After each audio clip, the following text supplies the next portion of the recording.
அக்கௌண்ட்ல இருந்து பணத்தை எடுத்திருக்காங்க. ஐயோ யார் எடுத்தா என்னன்னு தெரியலையே. ஹலோ மணி. சொல்லுங்கண்ணே. மணி அண்ணே அக்கௌண்ட்ல இருந்து காசு எடுத்துட்டாங்க மணி. என்னண்ணே சொல்றீங்க? நீங்க என்ன பண்ணிட்டு இருந்தீங்க? நான் சும்மா வாட்ஸ்அப் பார்த்துக்கிட்டு இருந்தேன். புது நம்பர்ல இருந்து ஒரு போட்டோ வந்துச்சு, அதை பார்த்துக்கிட்டு இருந்தேன். திடீர்னு பார்த்தா பணம் போயிடுச்சு மணி. உங்களுக்குமா? அண்ணே ரீசெண்டா நிறைய பேருக்கு வாட்ஸ்அப்ல போட்டோ அனுப்பி ஸ்டாக்னோகிராஃபி மெத்தட் மூலியமா அக்கௌண்ட்ல இருந்து பணம் எடுத்துக்கிட்டு இருக்காங்கண்ணே. பெரிய ஸ்கேம் போயிட்டு இருக்கு, தெரியாதா உங்களுக்கு? மணி எனக்கு இதெல்லாம் தெரியவே தெரியாது மணி, நான் கேள்விப்படவே இல்லை. ரீசெண்டா நடந்துகிட்டு இருக்குண்ணே. எல்லாரும் ஜாக்கிரதையா இருங்கன்னு கவர்மெண்ட் இருந்து எச்சரிச்சிருக்காங்க. ஐயோ மணி, பைக் இஎம்ஐ கட்டுறதுக்காக வச்சிருந்த காசு மணி திடீர்னு இப்படி போயிருச்சு. இப்போ என்ன பண்றேன்னு எனக்கு தெரியலையே. அண்ணே அதுல சிக்காம இருக்கிறதுக்கு வாட்ஸ்அப்ல ஒண்ணு பண்ணணும். என்ன மணி பண்ணணும் உடனே சொல்லு மணி.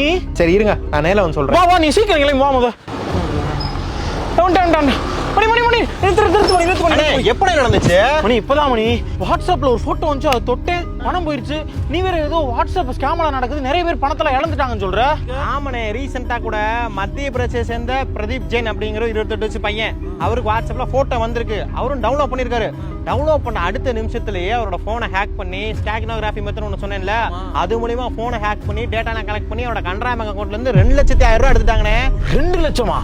ஏ மணி, ஒரு போட்டோ வந்துட்டா எப்படி மணி காசு போகுது? அதுதானே ஸ்டாக்னோகிராஃபி மெத்தடு. வாட்ஸ்அப்ல அனுப்புற போட்டோ மூலியமா, வீடியோ மூலியமா, பிடிஎஃப் மூலியமா ஹேக் பண்ணுவாங்க. வாட்ஸ்அப்ல வந்து நமக்கு போட்டோ வீடியோலாம் அனுப்புவாங்க. பார்க்கறதுக்கு போட்டோ வீடியோ மாதிரி தான் இருக்கும். ஆனா அந்த போட்டோக்கு பின்னாடி இல்லை வீடியோக்கு பின்னாடி சில பட கோட்லாம் மறைச்சு வச்சிருவாங்க. நம்ம அது தெரியாம டவுன்லோட் பண்ணிடுவோம். அப்புறம் அக்செப்ட் கேட்கும். நம்ம எதையுமே படிக்காம அக்செப்ட் கொடுத்துருவோம். அப்புறம் அவ்வளோதான் முடிஞ்சு. நம்ம ஃபோனில் உள்ள இந்த ஜிபே பின்னு, ஃபோன்பே பின்னு, பேடிஎம் பின், இந்த மாதிரி பணம் சம்பந்தமான டேட்டாவெல்லாம் கலெக்ட் பண்ணி அதை ஹேக் பண்றதுக்கு வாய்ப்பு இருக்கு. இது மூலமா பணத்தை திருடுறதுக்கு வாய்ப்பு இருக்கு. பணத்தை திருடிடுவாங்களா?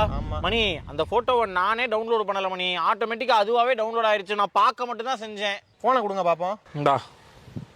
ஏனே எல்லாத்தையுமே ஆன்ல வச்சிருக்கீங்க? உங்களை மாதிரி தான் நிறைய பேர் மீடியா ஆட்டோ டவுன்லோட எல்லாத்தையுமே ஆன்ல வச்சிருப்பாங்க. இதனால நமக்கே தெரியாம வாட்ஸ்அப்ல வர்ற ஏதோ போட்டோஸ் வீடியோஸ்லாம் ஆட்டோமேட்டிக்கா டவுன்லோட் ஆயிரும். முதல்ல இதெல்லாம் ஆஃப் பண்ணுங்க. மணி நீ சொல்றதெல்லாம் எதுவுமே எனக்கு தெரியல மணி, அது எப்படி மணி ஆஃப் பண்றது?